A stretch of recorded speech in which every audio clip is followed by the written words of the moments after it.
નમસ્કાર દોસ્તો, સ્વાગત છે તમારું મારી ગુજરાતી સ્ટોરી ચેનલમાં। વીરપુરના જલારામ બાપાના ધામમાં બનેલી એક પ્રેરણાદાયક ઘટના। જલારામ બાપાનું વીરપુર ધામ આજે પણ શ્રદ્ધા, સેવા અને માનવતાનું પ્રતીક માનવામાં આવે છે। બાપાના જીવન સાથે જોડાયેલી અનેક ચમત્કારિક અને પ્રેરણાદાયક ઘટનાઓ લોક પ્રચલિત છે। નીચે આપેલી વાર્તા એવી જ એક પ્રસિદ્ધ ઘટનાના આધારે રજૂ કરવામાં આવી છે। ઘણા વર્ષો પહેલા વીરપુરમાં જલારામ બાપાની જગ્યા પર રોજ હજારો લોકોને ભોજન આપવામાં આવતું હતું। બાપાનું એક જ ધ્યેય હતું, ભૂખ્યા માણસને ભોજન આપવું। એ જ સાચી ભગવાનની સેવા છે। એક દિવસ બપોરનો સમય હતો। ધામમાં ઘણા યાત્રાળુઓ ભોજન કરી રહ્યા હતા। રસોડામાં સેવકો સતત કામમાં વ્યસ્ત હતા। એ સમયે એક વૃદ્ધ માણસ ધીમે ધીમે ચાલતા ધામના દરવાજા સુધી પહોંચ્યો। તેના કપડાં ફાટેલા હતા, ચહેરા પર થાક સ્પષ્ટ દેખાતો હતો અને ઘણા દિવસોથી ભૂખ્યો હોય એવું લાગતું હતું। વૃદ્ધ સીધા જલારામ બાપા પાસે ગયો અને વિનમ્ર અવાજે બોલ્યો, બાપા, મને ખૂબ ભૂખ લાગી છે, થોડું ભોજન મળશે? જલારામ બાપાએ પ્રેમથી કહ્યું, ભાઈ, અહીં કોઈ ભૂખ્યો પાછો જતો નથી, પહેલાં તમે ભોજન કરો। વૃદ્ધને સન્માનપૂર્વક બેસાડવામાં આવ્યો। તેને ગરમ રોટલી, શાક, દાળ અને છાશ પીરસવામાં આવ્યા। વૃદ્ધે ખૂબ આનંદથી ભોજન લીધું। ભોજન પૂર્ણ થયા પછી તેણે બાપાને કહ્યું, મારી પાસે રહેવા માટે કોઈ જગ્યા નથી, શું આજે રાત્રે અહીં રહેવાની પરવાનગી મળશે? બાપાએ તરત જવાબ આપ્યો, આ સ્થાન ભગવાનનું છે, અહીં બધા માટે જગ્યા છે, તમે નિરાતે રહો। સાંજ પડી, આરતી થઈ, બધા ભક્તો પોતાના કામમાં લાગી ગયા। વૃદ્ધ મંદિરના એક ખૂણે શાંતિથી બેઠા હતા। રાત્રે અચાનક ભારે વરસાદ શરૂ થયો। વીજળીના કડાકા અને ગર્જનાથી આખું ગામ ધ્રુજી ઉઠ્યું। એ સમયે એક સેવક દોડતો આવ્યો અને બોલ્યો, બાપા, અનાજના ગોડાઉનમાં પાણી ઘૂસી રહ્યું છે, જો પાણી વધશે તો આખો જથ્થો બગડી જશે। જલારામ બાપા તરત ઊભા થયા।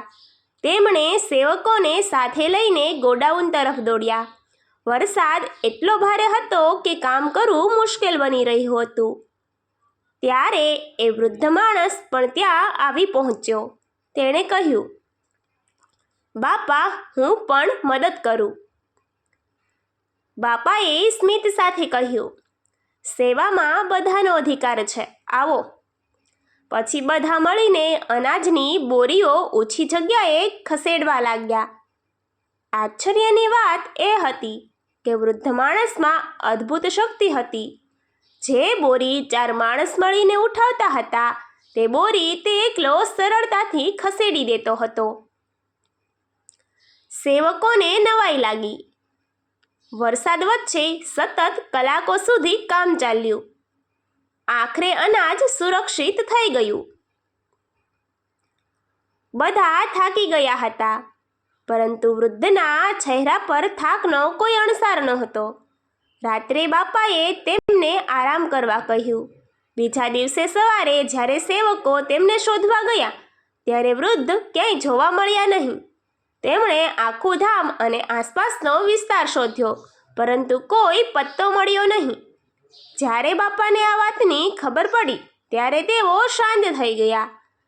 તેમણે મંદિરના ગર્ભગૃહમાં જઈને પ્રાર્થના કરી। કહેવામાં આવે છે કે તે સમયે બાપાના અંતરમાં એક દિવ્ય સંદેશ અનુભવાયો, જે ભૂખ્યા અને નિરાધાર સ્વરૂપે તારી પાસે આવ્યો હતો, તે હું જ હતો। તું દરેક જીવમાં ભગવાનને જુએ છે, તેથી તારી સેવા સ્વીકારવા આવ્યો હતો। જલારામ બાપાની આંખોમાં આનંદના આંસુ આવી ગયા. તેમણે બહાર આવીને સેવકોને કહ્યું, યાદ રાખજો, કોઈ પણ માણસ સામાન્ય નથી. દરેકમાં ભગવાનનો અંશ રહેલો છે. જે મનુષ્યની સેવા કરે છે તે ખરેખર ભગવાનની સેવા કરે છે. આ ઘટનાની વાત સમગ્ર વિસ્તારમાં ફેલાઈ ગઈ. લોકો વધુ શ્રદ્ધા સાથે ધામમાં આવવા લાગ્યા. પરંતુ બાપા હંમેશા કહેતા, ચમત્કાર જોવાનો પ્રયત્ન ન કરો. પ્રેમ, દયા અને સેવા જ સૌથી મોટો ચમત્કાર છે. આ ઘટનાથી લોકોને એક મોટો પાઠ મળ્યો કે ભગવાન માત્ર મંદિરોમાં જ નથી, પરંતુ ભૂખ્યા, દુઃખી અને જરૂરિયાતમંદ લોકોના રૂપમાં પણ આપણા સામે આવે છે. જો આપણે નિસ્વાર્થ ભાવથી તેમની મદદ કરીએ તો એ જ સાચી ભક્તિ ગણાય. આજે પણ વીરપુરમાં આવનારા હજારો ભક્તો આ ભાવનાને યાદ કરે છે. ધામમાં સતત ચાલતી અન્નક્ષેત્રની પરંપરા એ જ સંદેશ આપે છે કે માનવ સેવા એ પરમ ધર્મ છે. કોઈ પણ જરૂરિયાતમંદ વ્યક્તિને નાની નજરે ન જોવી. નિસ્વાર્થ સેવા એ સૌથી મોટી ઉપાસના છે. દરેક જીવમાં ભગવાનનો અંશ રહેલો છે. દયા, પ્રેમ અને પરોપકાર જીવનના સાચા મૂલ્યો છે. આ પ્રેરણાદાયક ઘટના જલારામ બાપાના જીવન સંદેશને જીવંત બનાવે છે અને આપણને માનવતાની રાહ પર ચાલવાની પ્રેરણા આપે છે. Thank you.